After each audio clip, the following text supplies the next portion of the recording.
자, 안녕하세요. 피부과 전문의 닥터페프스 유동규 원장입니다. 오늘은 얼굴의 혈관성 질환에 대해서 한번 말씀드리겠습니다.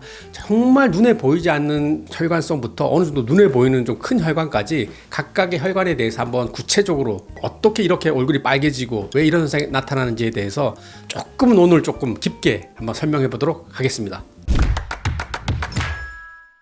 일단은 작은 혈관부터 큰 혈관 순으로 말씀드리겠습니다. 정말 작은 혈관은 눈에 보이지 않습니다. 어떻게 보이냐면 단지 얼굴이 좀 붉게 홍조로 보이는 거죠. 이것을 저희가 만약에 현미경으로 쭉 들여다보면 정말 작은 혈관들이 많이 자라 있고 혈관이 약간 좀 커져 있는 것이 특징입니다. 즉 너무 과도하게 커져 있는 이 혈관들은 왜 이렇게 많이 자라났을까요? 그 대표적인 게 바로 주사라고 하는 로자시아 질환 때문에 그런 겁니다. 보통 주사 그러면은 환자분들이 저 술 안 먹었는데요 라고 해서 주사라고 하지 않고 오늘 한해서는 그냥 주사 피부염이라고 표현할게요. 사실 정확한 표현은 아닙니다. 주사 피부염은 크게 보시면 염증과 혈관이 확장되어 있는 것이 두 개 같이 있는 상태죠. 그런 상태에서 본인 스스로도 외부에 자극이 들어오면 조금 더 피부가 좀 민감하게 반응하는 그런 피부를 가지고 있는 이 세 가지가 딱 겹쳐서 생기는 겁니다. 어떤 분들이 저한테 이렇게 묻는 경우가 있더라고요. 선생님, 염증이 생겨서 혈관이 많아진 건지 혈관이 많아지니까 염증이 생긴 건지 뭐가 맞아요? 라고 물으면 이건 마치 닭이 먼저나 달걀이 먼저나 비슷한 건데 외부의 자극에 민감해서 염증을 생기시겠죠? 이 염증이 계속 만성적으로 있다 보면 이것 자체가 우리 피부에 혈관을 만들어낸 여러 가지 시그널들을 보내고 그 시그널에 의해서 혈관들이 새로 만들어지고 확장되게 됩니다. 그리고 이 혈관이 많아지게 되면 이것 자체가 여러 가지 염증 매개 물질을 또 진피 쪽으로 보내게 되고 이것 때문에 또 염증이 생기고 또 염증의 혈관이 계속 악의 순환고리를 돌게 되죠. 자, 그래서 이런 주사 피부염인 경우에는 혈관 치료를 위해서 레이저만 해서는 안 됩니다. 자, 그래서 먼저 이런 얼굴이 전반적으로 붉게 홍조가 있는 그런 혈관성 질환은 일단 염증을 치료하는 것이 중요합니다. 그래서 대표적인 게 독시사이클린, 미노사이클린과 같은 항생제를 쓰는 겁니다.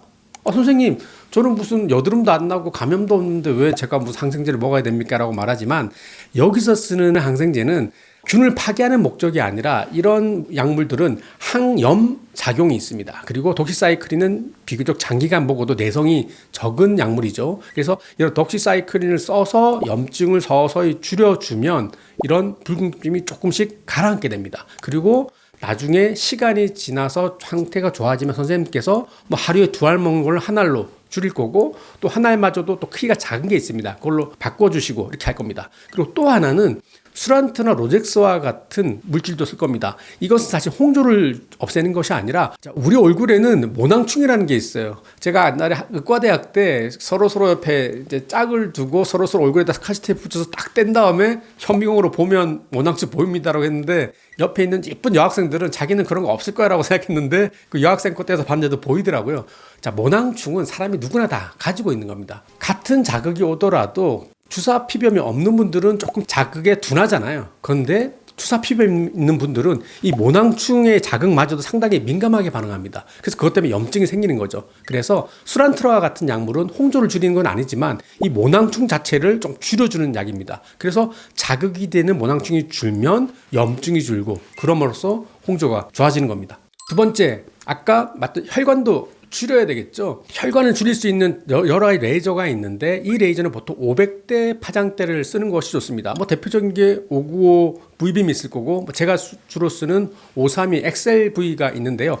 자, 둘 다 좋은 거지만 저는 개인적으로 혈관을 파괴할 때는 좀 부드럽게 파괴해야 됩니다. 너무 강하게 멍들게 하면 이것 자체가 또 염증을 유발할 수 있죠. 근데 XLV는 조금 파워를 약하게 낮춰서 여러 번 쏠 수 있는데 V빔은 그렇게 하기가 조금 까다로운 게 있죠. 그래서 혈관 레이저를 이용해서 혈관을 좀 줄여주면 서서히 좋아질 수 있습니다. 자, 실제로 532 파장대의 XLV 계열, 595 파장대의 V빔 계열 비교한 논문이 있는데 결론적으로 말하면 둘 다 사실 효과는 좋았습니다. 하지만 조금 자반이라든지 조금 조금 그런 시술 후에 좀 반응 정도가 심한 것은 부위빔이었다라고 말을 하고 있고, 그래서인지 결과 측면에서는 그래도 둘 다 좋았지만 532 파장대가 이런 홍조 치료는 전반적으로는 조금 더 유리했다라는 논문이고요. 다만 5고가 나쁘다는 뜻은 아닙니다. 우리가 혈관 기형이라든지 이런 두꺼운 혈관종을 또 치료할 때는 5고 파장대가 깊게 들어가기 때문에 또 이렇게 좋고, 그래서 특정 레이저가 뭐 좋다라기보다는 각각의 상황에 맞춰서 어떤 레이저가 또 우월할 수도 있고 어떤 레이저가 조금 더 열등할 수는 있는 겁니다. 자, 근데 우리가 여기서 이제 좀 생각해야 되는 것이,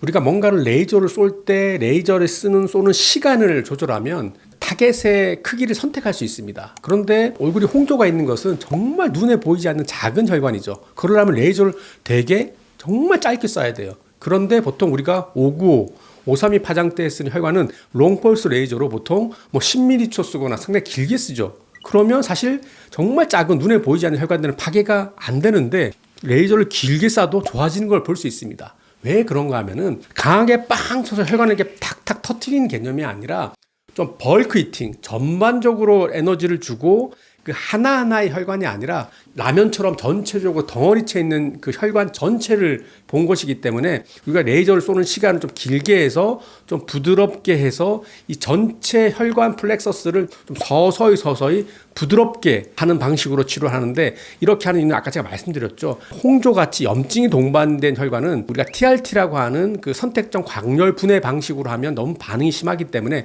좀 부드러운 방식으로 3회, 4회, 5회 이렇게 좀 여러 번 반복하는 방식으로 치료하면 치료가 잘 됩니다. 자, 그런데 제가 뭐 XAV를 하든 이전에 제가 V빔 쓰든 환자분들이 이제 혈관이 쭉 좋아지면 공통적으로 하는 말이 있어요. 선생님, 피부가 좀 이렇게 이제 빨간 게 없어지고 좀 환해져서 그런지 좀 피부결이 좀 좋아진 것 같아요 라고 말하신 분이 은근히 있습니다. 왜 그럴까요?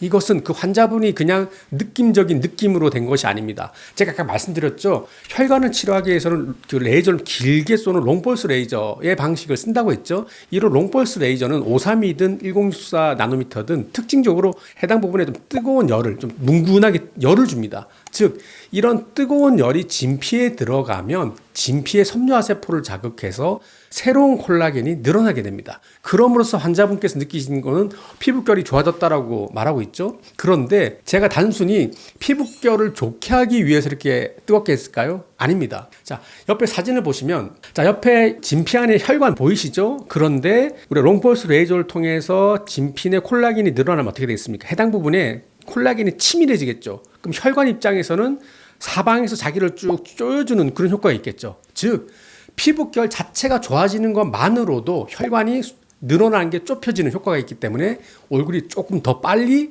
붉은색에서 하얀색으로 바뀌게 되는 겁니다. 일석삼조죠. 자, 혈관 자체도 줄여주고 이것 때문에 염증도 줄여주고 콜라겐 리모델링으로도 진피 좋아지고, 그럼으로써도 홍조도 좋아지는 거죠. 자, 두 번째는 이런 홍조가 좀 오래되면 조금씩 사람 눈에 보이는 자그마한 실핏줄이 보이기 시작합니다. 옆에 사진을 보시면 어떤 건지 알 겁니다. 전체적으로 홍조가 있는데 실핏줄 같은 게 보이죠. 또 그것뿐만 아니라 그냥 주사 피부염이 없어도 코 주변에 나이 들면 좀 이렇게 실핏줄이 보일 수도 있고, 또 그냥 여러 가지 이유만으로도 모세혈관이 확장될 수 있습니다. 이럴 땐 눈에 보이는 혈관 하나하나에 대한 선택적 광혈 분해를 감안해서 레이저 쏘는 시간을 정하고 거기에 맞춰서 빔 사이즈를 줄여서 시술해야 됩니다. 그래서 그 혈관 한 개 한 개를 그냥 탁탁 파괴하듯이 시술해야 됩니다. 옆에 영상을 한번 보시죠. 자, 보시면 실핏줄이 탁탁탁 없어지는 게 보이시죠? 자, 실핏줄은 이런 방식으로 혈관 레이저를 이용해서 치료하면 치료가 잘 되고요.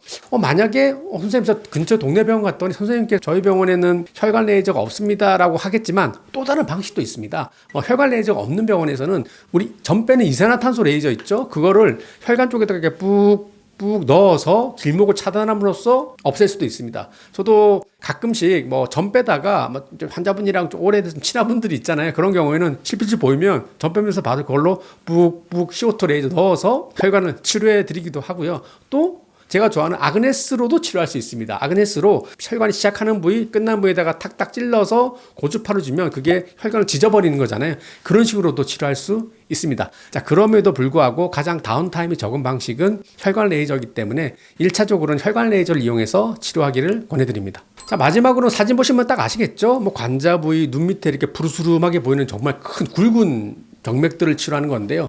이때는 532 파장대 레이저는 적합하지 않습니다. 자, 파장이 짧을수록 깊게 레이저가 못 들어가고 파장이 길수록 깊이 들어갈 수 있죠. 그래서 이때는 500 파장대보다는 1064 파장대의 롬펄스를 사용하면 1064는 상당히 깊게 레이저가 들어가기 때문에 해당 부분에 열쪽 손상을 줄 수 있죠. 자, 이건 무슨 뜻이겠습니까? 아주 진피를 지나서 저 밑에 있는 지방층까지 레이저를 쏴야 되기 때문에 비교적 레이저를 강하게 쏴야 됩니다. 그리고 거기에 맞춰서 정맥 굵기가 만약에 1mm라고 해서 1mm로 쏘면 안 됩니다. 이게 깊이 들어갈수록 에너지가 분산되기 때문에 그거보다 조금 더 크게 쏴야 되는데, 제가 말씀드리고 싶은 거는 굵은 정맥만큼은 그래도 조금 피부과 전문의 선생님한테 받는 것을 추천드립니다. 왜냐하면은 약물을 제가 뭐 감기약을 처방해야 되는데 깜빡 제가 실수해가지고 하나를 먹어야 되는 걸 막 5 처방해도 건강상 큰 문제가 없습니다. 그런데 이 굵은 정맥을 치료하는 롱포스 레이저는 이 세라피틱 존이라고 해서 안전지대가 되게 좁아요.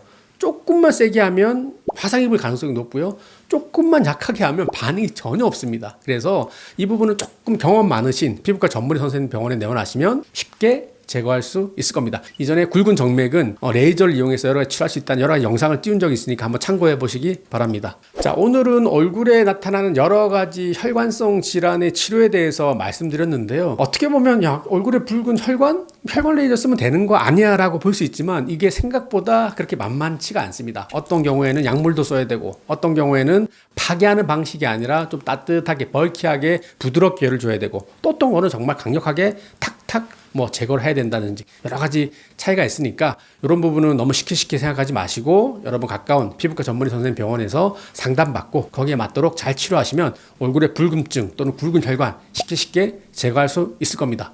이상 여러분의 피부과 전문의 닥터페이프스 유동희 원장이었습니다. 감사합니다.